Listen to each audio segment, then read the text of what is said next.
Hi, it's me again. I'm here to read you a story this evening to cheer you up.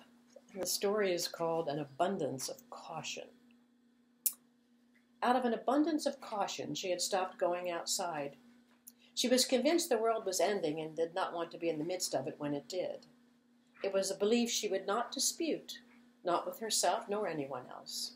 For she heard the sirens far into the night, nearly constant now, whether anyone else heard them or not. Others might go out. She refused to venture it.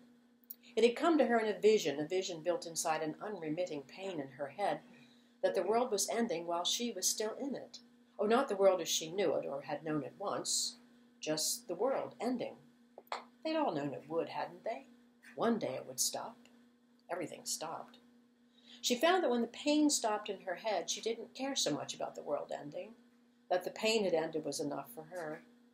She noted that the sirens seemed more distant then, less troubling all in all, but she heard them still, unmistakably, mutedly insistent, but insistent nonetheless. For all she knew, at any moment they might blare their presence right outside her door. And what if they did? What if they did? No need to whimper about it. She'd become a siren herself if the pain came back. Alone and disinclined to reason or reflection, she had shut herself inside her pantry, where she sat on the floor eating chocolates from shelves crammed with boxes she'd hoarded over days and months and maybe years. Holes had been gnawed in some of the boxes, by mice, she supposed, who didn't know the world was ending, unless they did, and therefore decided, much like her, to nibble chocolates till the end, dying stuffed with nougat, pecan, caramel, bits of chocolate between their teeth. She would brush hers if she remembered, floss too, and wash her hands. Her hands, she noticed, were stained with colors: indigo, pink, pale green, gold, black. She remembered painting all the walls of her house blue, painted them with paint she'd found in the basement, thinned with water and ammonia and something called kills, so she would have enough to paint the ceilings too, the living room floor, the windows, and the doors.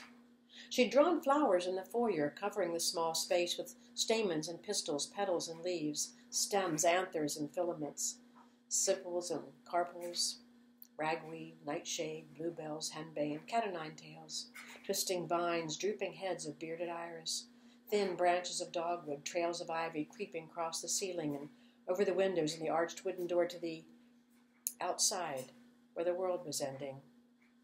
End if you want, she thought to herself, teeth unbrushed, hands limned in paint.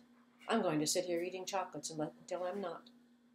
The world would sputter itself out, she imagined, after the sirens went silent, worn to a sigh from overuse. Even if no one heard them, she did. Heard them and knew that all the blue paint in the world would never make a house as wide as the sky. But she had tried.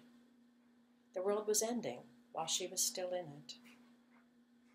Does that make you feel better?